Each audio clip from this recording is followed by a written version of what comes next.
Leroy Torres returned from Iraq nearly a decade ago. His health changed drastically. And I was having these coughing spells and like a lot of sinus problems. Torres says he was diagnosed with a debilitating lung condition and chronic cognitive issues that ultimately cost him his job as a state trooper. He believes that he and other veterans were slowly poisoned by toxic burn pits. Watching them die slowly is torture, right? Because their bodies begin to fail them in so many different ways. Leroy's wife, Rosie, says her husband has exhausted their life savings because he could not get specialized health care from the VA. A few years ago, he put a shotgun to his mouth.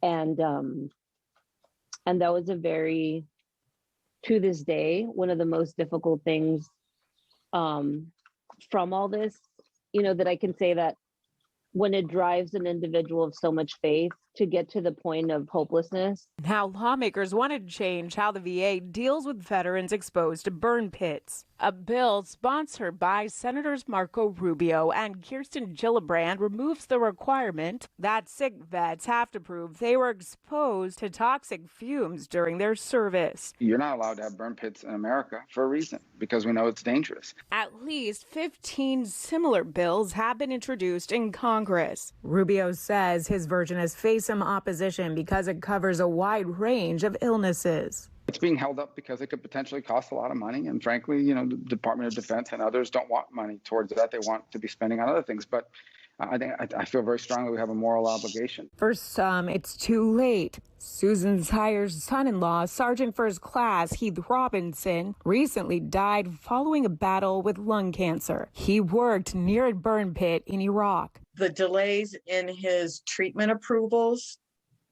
for the last maybe it was 8-10 months of his life may have prompted a decline in his health. Zeyer hopes the final legislation will allow those with a variety of illnesses to get the care they so desperately need. His dying wish was that this presumption would pass, this presumption bill would pass, because not for him or for us, but for his fellow veterans. In Washington, Samantha Jo Roth, Spectrum News.